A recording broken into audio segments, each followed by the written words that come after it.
نصلی علی رسولہ الکریم اما بعد اعوذ باللہ من الشیطان الرجیم بسم اللہ الرحمن الرحیم اهدنا الصراط المستقیم صدق اللہ العظیم وصدق رسولہ النبی الامین الکریم ونحن على ذلك لمن الشاهدين والشاکرین والحمد للہ رب العالمین۔ آئیے ہم سب مل کر بارگاہ رسالت معاف شریف اللهم صل على سيدنا وشفيعنا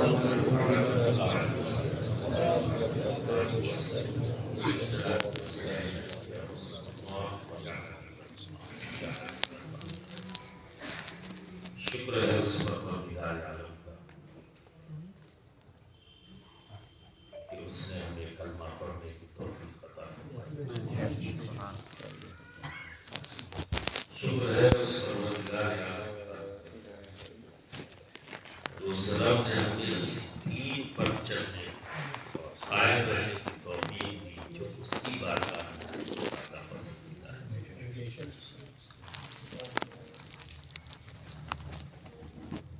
شکر ہے اس پروردگار عالم کا کہ اس نے اپنے حبیب کا ہمیں امتی بنایا، بے شک سبحان اللہ۔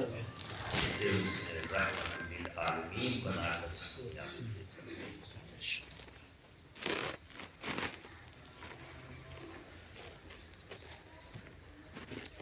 صرف زبان سے یہ کہنا شکر ہے تو کیا شکر ادا ہو گیا؟ جب اتنے احسانات ہمارے اوپر رب نے کیے، اور یہ بات سچ ہے کہ جو بندہ اپنے رب کا شکر ادا کرتا ہے تو رب تبارک و تعالیٰ اپنی نعمتیں بڑھا دیتا ہے۔ بے شک خود فرماتا ہے رب لئن شکرتم لأزیدنکم۔ تو اب ہم خود سے سوچیں، محاسبہ کریں خود سے اپنا، اسی لیے اس کو محاسبہ کہا۔ کیا ہم واقعی اپنے رب کا شکر ادا کر رہے ہیں؟ کہ اللہ رب العزت نے اپنی تمام مخلوق میں ہمیں اشرف بنایا، کیا اس کے بعد بھی آپ شکر ادا نہیں کریں؟ اللہ رب العزت نے جتنے بھی امتی نبیوں کو عطا کیے ان سب میں ہمیں افضل بنایا، کیا اس پر شکر ادا نہیں کریں؟ تو صرف زبان سے کیا واقعی شکر ادا ہو جائے گا؟ کیونکہ اللہ نے اتنی نعمتیں عطا کی ہیں، اتنی نعمتیں عطا کی ہیں، اگر ہم یہ سوچ لیں صرف زبان ہی سے ادا کرنا تو بھی ممکن نہیں۔ ایک ہی مثال دے دوں، سانس اندر گئی بجاؤ، کیا یہ شکر کا لمحہ نہیں ہے؟ اور پھر سانس نہ آئے تو باہر تو کیا ہوگا؟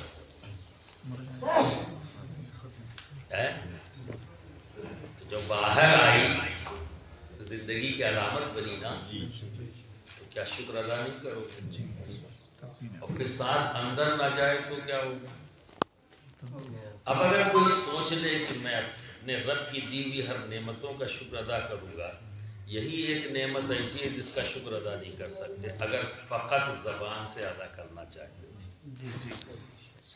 جب تک جاگ رہے ہو تبھی تک تو کہو گے، سانس اندر گئی، جب تک آپ نے کہا اللہ تیرا شکر ہے تو سانس باہر آنے کا وقت ہو گیا، تب اس کا شکر ادا کرو گے۔ تو جب تک جاگ رہے ہو یہی ایک نعمت ہے جس کا شکر ادا کرتے ہوئے گزر گیا وقت، لیکن 100% اس لیے نہیں کہ آپ سو جاؤ گے، اس وقت کون کرے گا؟ تو غفلت ہو گئی۔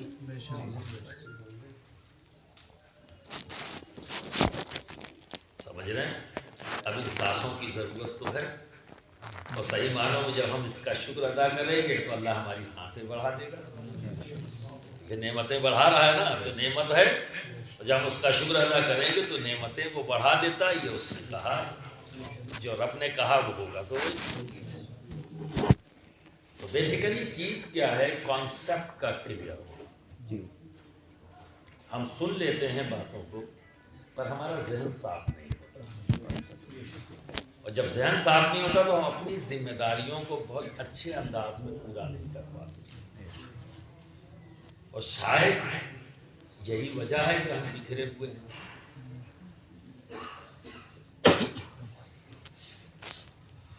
دین اسلام دین فطرت، یہ فطرت کے مطابق ہے. تو ہر فطری عمل جو ہے وہ رحمانی عمل ہے، اور جتنا غیر فطری عمل ہوتا ہے اس سب عمل کا تعلق شیطان سے ہے. وہ غیر فطری عمل کراتا ہے، فطرت سے دور کرنا چاہتا ہے. ٹھیک ہے، اب آپ آئیں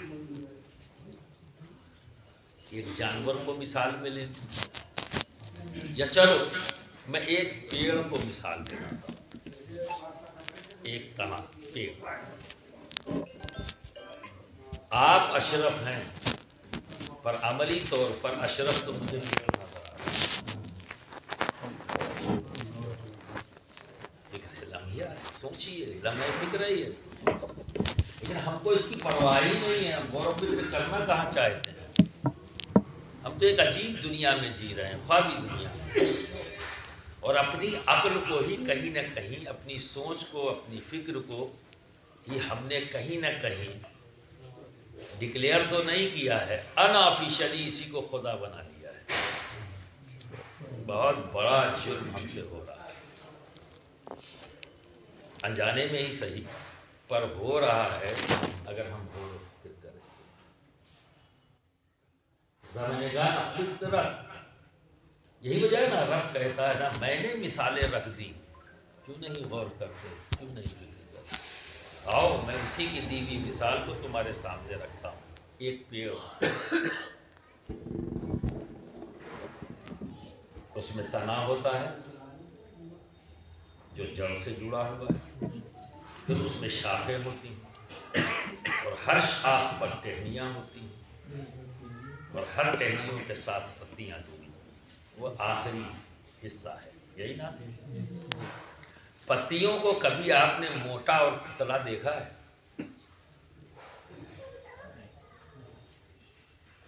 ایک چھوٹی عمر سے پوری عمر کرتا ہے، یعنی چھوٹے سے شروع ہوتا ہے پھر بڑا ہو جاتا ہے، پھر ایک وقت میں آ کے رک جاتا ہے.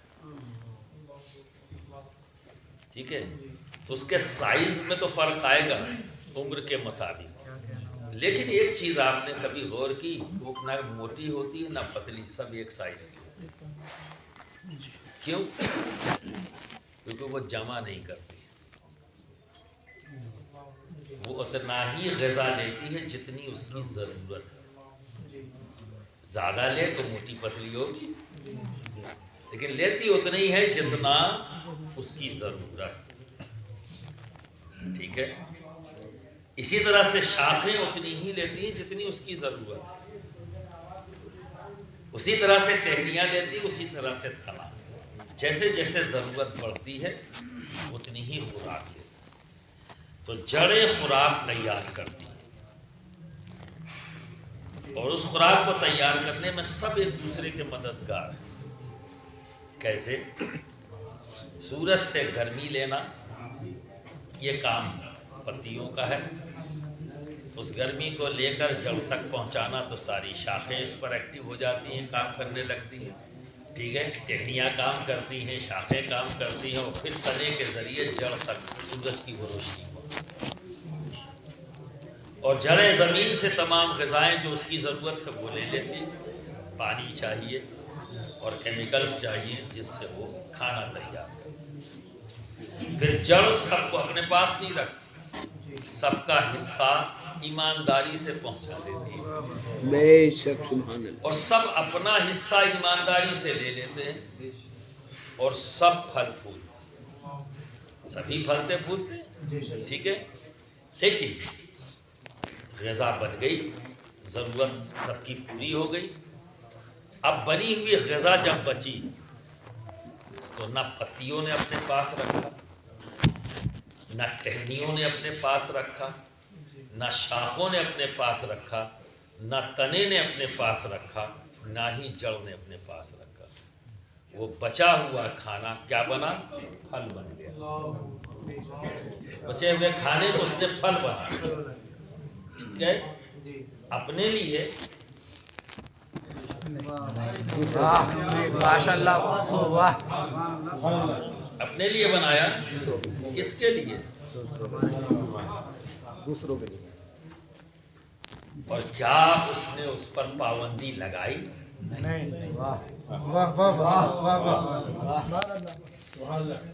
میرا یہ بچا ہوا کھانا فلاں کے لیے ہے، فلاں کے لیے ہے، فلاں کے لیے نہیں، فلاں کے لیے نہیں، سنبل والوں کے لیے ہے اور چندوسی والوں کے لیے نہیں، اس محلے والوں کے لیے، اس محلے والوں کے لیے نہیں، سب کے لیے. وہ سب کے لیے آئے. ٹھیک ہے، پر آپ نے کیا کیا؟ پہنچے ڈنڈا مارا. آپ نے کیا کیا؟ پتھر مارے. کیا نا؟ اور اپنی ضرورت کے مطابق اس کی شاخوں کو کاٹ دیا، اس سے تن کا ایک حصہ کاٹ کر کے چلتے پھرتے یوں ہاتھ بڑھایا، پتی توڑی، یوں مسل کے پھینک دیا. احساس ہوا کبھی؟ کبھی ہوا؟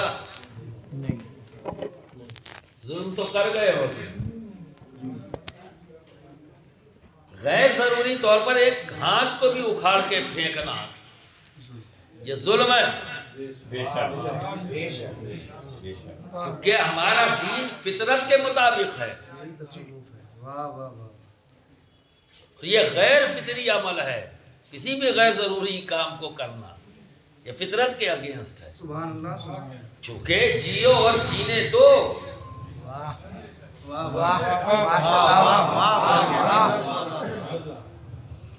تو جینے کے لیے جو ضرورت ہے اس تنے سے سیکھو، ایک پیڑ سے سیکھو. تو جینے کے لیے جتنی ضرورت ہے وہ لے لو، اور جب یہ ضرورت پوری ہو جائے تو پھر بانٹ دو. سکھا رہا ہے پھر بنا تفریق کے بانٹ دو. کرتے ہو؟ بڑا فخر ہے کہ ہم تو اشرف ہیں، ہم اعلیٰ ہے اور افضل ہے. زبان سے بول کے ہو جاؤ گے؟ آج تو سارے کی ساری جمع پونجی یہی ہے، زمانی جمع خرچ، بقراتی، جملے بازی.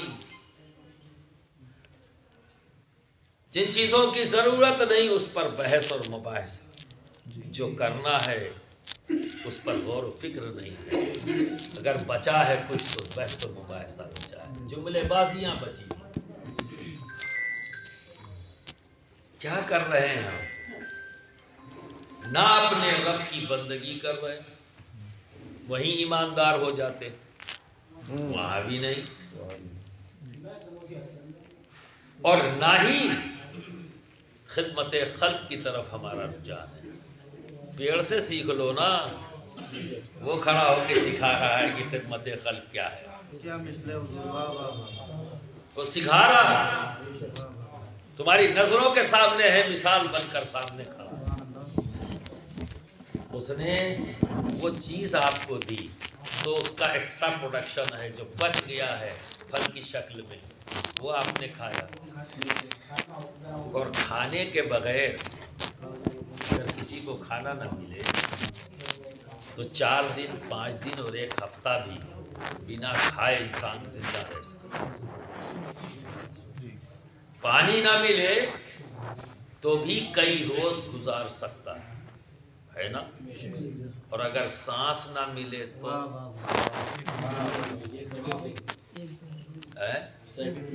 یہ کہاں سے ملی؟ احسان جتایا اس نے.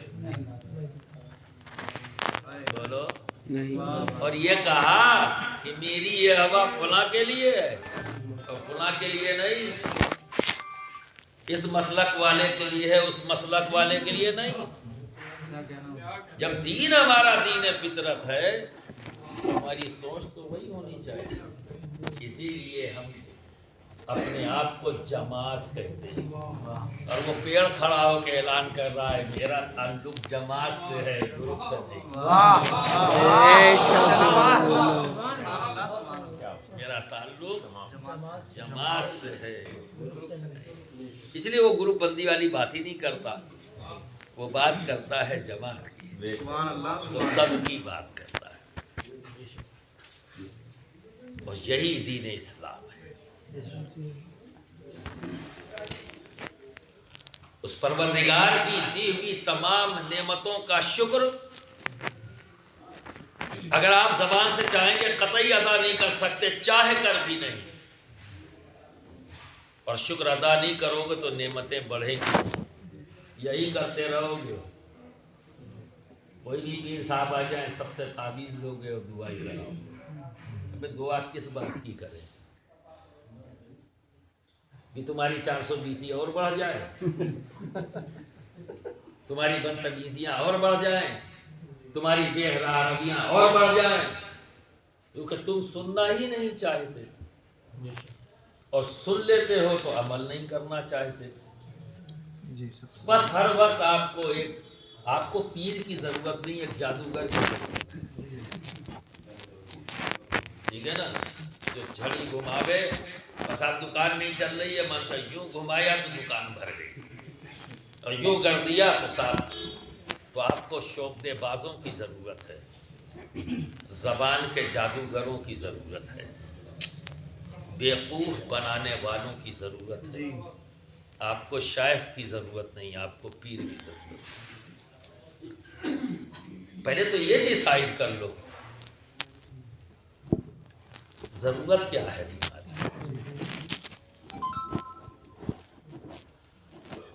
اور جو ڈیسائیڈ تم نے کیا ہے وہ اس چیز کو جو رب تبارک و تعالیٰ نے سب کے لیے رکھا ہے، رزاقی رب کی وہ صفت ہے جو سب کے لیے ہے۔ ہمیں جو اسے جانتا ہے اس کے لیے بھی ہے، جو اسے نہیں جانتا اس کے لیے بھی ہے، جو اسے مانتا ہے اس کے لیے بھی ہے، جو اسے نہیں مانتا اس کے لیے بھی ہے۔ یہ تو سب کے لیے ہے، آپ بھی وہیں کھڑے ہو، آپ بھی وہیں کھڑے ہو، جبکہ تم خیر امت ہو۔ تمہارا انٹروڈکشن تو رب نے یہ دیا ہے، امت محمدی ہو، خیر امت ہو، کچھ تو ڈیفرنٹ ہونا چاہیے۔ تم سب کے ساتھ کھڑے ہو گئے، ایک ہی بات تو کہتے ہو، دکان چل جائے، مکان بن جائے، کھیت مل جائے، اناج ہو جائے، یہ ہو جائے، وہ ہو جائے، ساری چیزیں اسی صفت سے جس کا تعلق ہے وہی چیز مانگتے ہو، وہی شکایت بھی کرتے ہو، وہی شکایت بھی کرتے ہو کہ میرا نہیں ہوتا فلاں کے پاس ہے، وہ تو اللہ کو جانتا بھی نہیں لیکن اس کے پاس بھرا ہوا ہے، اور میں تو اللہ کی عبادت کرتا ہوں۔ اور اکثر لوگ یہ کہتے ہوئے نظر آتے بھی مجھ کو، حضرت میں 5 وقت کی نماز پڑھتا ہوں پھر بھی پریشان ہوں، مجھے احسان کر رہا ہے، اور کس پہ کر رہا ہے؟ کس پہ کر رہا ہے؟ میں رمضان کے روزے بھی رکھتا ہوں پھر بھی پریشان ہوں، کس پر احسان ہے بھائی؟ یہ جملہ بتا رہا ہے کہ تو نے روزہ نہیں رکھا، پاکا کیا ہے۔ یہ جملہ بتا رہا ہے کہ تم نے سجدہ نہیں کیا ہے، ایکسرسائز کی ہے۔ جو سجدہ کرنے والے ہوتے ہیں سجدے کے بعد ہاتھ اٹھاتے ہیں، اے رب جب تو نے مجھے توفیق دی اپنی بارگاہ میں جھکنے کی تو مولا اس جھکے ہوئے سر کو قبول بھی کر لے۔ یہ سجدہ ہے۔ روزہ رکھا تو قبولیت کی دعا کرو، انکساری عاجزی کے ساتھ اپنے رب کے سامنے گئے، رب تو نے جب توفیق دی ہے میں نے روزہ رکھ لیا، مولا اسے قبول بھی فرما۔ کیوں؟ کیونکہ رحیمی اور کریمی وہ صفت ہے جو صرف ہمارے لیے ہے، یہ ان کے لیے نہیں ہے جس پہ رزاقی کی صفت عام ہے، وہ تو مخصوص ہو گئی نا صاحب ایمان کے لیے۔ ادھر آواز نہیں دیتے، اس طرف فکر نہیں کرتے۔ اگر اس طرف فکر ہو تو آپ اسی پیڑ کا انداز اختیار کریں گے، کیونکہ اسے پتا ہے کہ میری تخلیق جو رب نے کی ہے، میری تخلیق رب نے کس لیے کی ہے کہ میں اس مخلوق کے کام آؤں جو اللہ کی تمام مخلوق میں اشرف ہے۔ اسے پتا ہے، یہی وجہ ہے آپ نیچے پھینکتے ہو وہ ریفلیکٹ نہیں کرتا، آپ اس کی شاخیں کاٹ دیتے ہو تب بھی وہ ریفلیکٹ نہیں کرتا، اور اسے کاٹ کر اپنے گھروں کے دروازے بنا لیتے ہو تب بھی کوئی شکایت نہیں کرتا، کیونکہ اسے پتا ہے، اسے پتا ہے کہ ہم بنے ہی ان کے لیے ہیں۔ اور آپ ایک سجدے کے بعد ہم کو سنا رہے ہو حضرت سجدے کرتا ہوں پھر بھی پریشان ہوں۔ ارے تو کس لیے بنا ہے؟ تو کس لیے بنا ہے؟ صرف دو کام کے لیے، صرف دو کام کے لیے۔ پہلا کہ اس رب کی بارگاہ میں سجدہ ریزی کر، اس کی بندگی کر، اس کی بڑائی بیان کر اور اس کے بندوں کی خدمت کر۔ ان شارٹ یہ ہول لائف ہے جو ہمیں کرنا ہے، اس کی بندگی، عبادت اور اس کے بندوں کی خدمت۔ اور جب ان دونوں کو جوڑ دو تو اسی کا نام ہے بندگی۔ جاؤ سوچو، ذرا غور کرو، فکر کرو، خود اپنے آپ کا محاسبہ کرو۔ ہو رہا ہے، کر رہے ہیں۔ آج پوری دنیا میں ہماری تعداد اربوں میں ہے، لیکن ذلیل و خوار ہے۔ اور جب ہم 313 تھے تو ہماری صدائیں گونج رہی تھی۔ نعرہ حق جب بلند کیا تو اس کی گونج زمین کے ہر ٹکڑے تک پہنچی۔ وہ ہم ہی تھے، اور آج ہم ہی ہیں کہ ذلیل و خوار ہو رہے ہیں۔ نمبرز بڑھ گئے، پھر بھی ہم ذلیل و خوار ہیں۔ کیوں؟ کیونکہ ہم راستے سے ہٹ گئے۔ ہر نماز سے پہلے دعا تو کرتے ہیں صراط مستقیم کی پر ہیں، کیوں؟ کیونکہ ہم فکر نہیں کرتے۔ برادران ملت اسلامیہ کوئی لچھے دار تقریر کرنے کے لیے نہیں، صرف آپ کو آپ کی ذمہ داریوں کا احساس کرانے کے لیے آپ کے سامنے بیٹھا ہوں۔ آؤ مل کر ایفرٹس کریں۔ عبادت کا تعلق آپ کی ذات سے ہے، اس رب کی خوب حمد و ثنا کرو، اس کی عبادت کرو، اس کی بارگاہ میں سجدہ ریزی کرو، اس کی رضا کے مطابق زندگی گزارو۔ اور اس کی رضا کیا ہے؟ حق ادا کرو اس کے بندوں کا، اس کی عبادت کرو، اس کی حمد و ثنا بیان کرو، اور کیا کرنا ہے؟ اس کے بندوں کا حق، ہر بندے کا بندے پر حق ہے، اس کے بندوں کا حق ادا کرو۔ اب مجھے بتاؤ، سب سے زیادہ اللہ کے بندوں میں ہم پر حق کس کا ہے؟ یہاں بھی لوگ ڈنڈی مارتے ہیں۔ سب سے زیادہ حق کس کا؟ کس بندے کا؟ تھوڑا سا سوال گھمایا ہے میں نے، آپ کی خاموشی آئی۔ سب سے زیادہ حق اللہ کے کس بندے کا ہم پر ہے؟ نیچرلی ہمارے نبی محمد عربی صلی اللہ علیہ وسلم کا ہے، یہ اللہ کے رسول ہیں اور بندے ہیں۔ تو سب سے زیادہ حق کس کا؟ نبی کا۔ ان کا حق ہمیں ادا کرنا ہے، ٹھیک ہے؟